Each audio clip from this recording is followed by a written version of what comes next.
సరిహద్దుల్లోనో ఎక్కడో పనిచేసి దేశం కోసం నిలబడి ఉంటాడు. ఒక ఉన్నతమైన ఆలోచనలు ఇవి ఉంటాయి. అలాంటి సిస్టమ్స్లో పనిచేసి ఉంటారు. సో సహజంగానే మన పార్టీకి, వైఎస్ఆర్ కాంగ్రెస్ పార్టీకి, జగన్మోహన్ రెడ్డి గారికి ప్రత్యేకంగా ఆయన ఆలోచనలో అత్యంత ప్రధానమైనది వచ్చి రాజకీయం అనేది సపరేట్, అదేదో వేరే ఇది కాదు, అది ప్రజలకు సంబంధించింది. ప్రజలకు సంబంధించిన వాళ్ళ సంక్షేమం కానీ, వాళ్ళ అభివృద్ధి కానీ, వాళ్ళ అభ్యుదయం కానీ ఇవన్నిటితో ముడిపడి ఉంటేనే రాజకీయం చేయాలి. రాజకీయ పార్టీ ప్రధాన లక్షణం అది ఉండాలి అని బలంగా నమ్మే వ్యక్తి జగన్మోహన్ రెడ్డి గారు. కాబట్టి దానికి దోహదం చేసే ఎలాంటి సమూహాలు, గ్రూపులున్నా, వ్యక్తులున్నా, నాయకత్వ లక్షణాల వలన వాళ్ళను ప్రోత్సహించడం, వాళ్ళందరినీ ఒక దగ్గర చేర్చడం, అది మనకు అవసరం. ఇలాంటి ఆలోచనలు ఉండేవాళ్ళం. ఎంప్లాయ్మెంట్గా కావచ్చు, యూత్కు ఒక మంచి దారిలో నడిపేది కావచ్చు, వాళ్ళ భవిష్యత్తుకు మంచి బాట వేసేది కావచ్చు, అలాంటి సర్వీసు, డిఫెన్స్ సర్వీసెస్.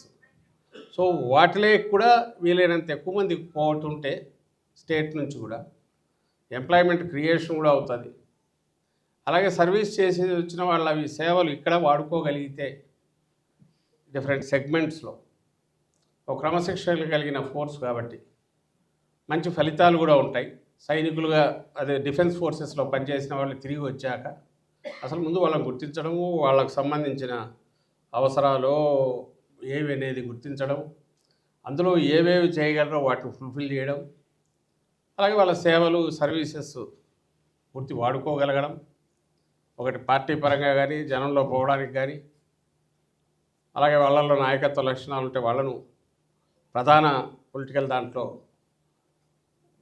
మనకున్న అడ్వాంటేజ్ ఉంటుంది కాబట్టి వాటిని వాడుకోవడం, అలాగే మనకు ఈ మనం కింది వరకు ఉన్న మాజీ సైనిక విభాగంలోకి మ్యాక్సిమం నంబర్ ఆఫ్ వీళ్ళని తీసుకురాగడం.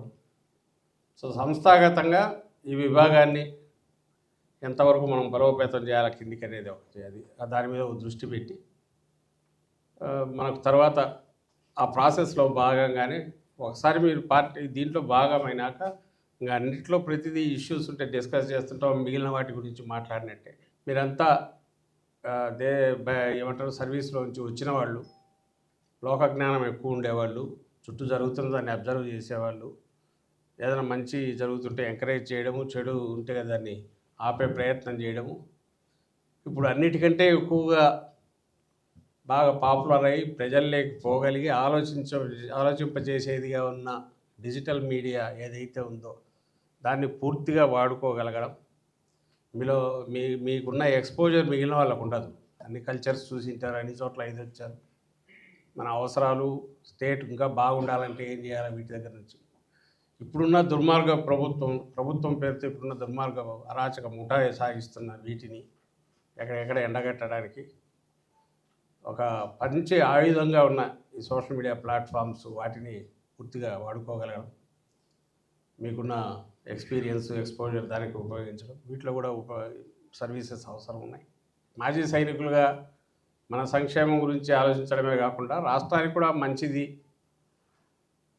రాష్ట్ర భవిష్యత్తుకు మంచిది, అండ్ ఆల్ అన్ని వర్గాల ప్రజలకు మంచిది అని నమ్మే వాళ్ళు ఎంతమంది ఉంటే వాళ్ళందరినీ, ఆల్రెడీ వాళ్ళ పార్టీలో ఉండొచ్చు, ఇప్పుడు కొత్తగా మనం తీసుకొని రావచ్చు, వాళ్ళందరినీ ఈ విభాగం, ఈ చట్రం కిందికి తీసుకొస్తే మనకు మన ఇష్యూస్ డీల్ చేయడానికి కుదురుతుంది. రెండవది మన ఫ్యూచర్ దీని గురించి ప్లాన్ చేయడానికి కుదురుతుంది.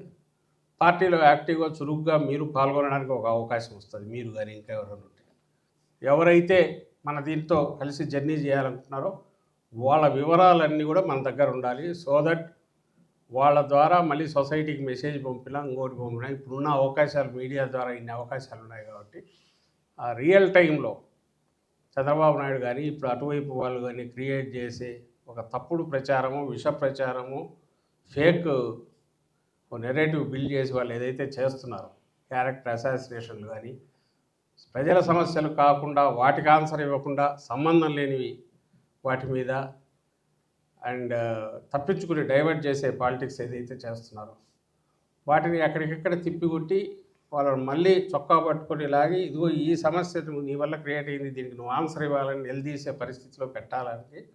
అంటే అల్టిమేట్ సొసైటీ నిర్మాణంలో, సొసైటీ ఫంక్షనింగ్లో మీ రోల్, మీ బాధ్యత చాలా పెద్దది అనేది మీరు గుర్తించాలా.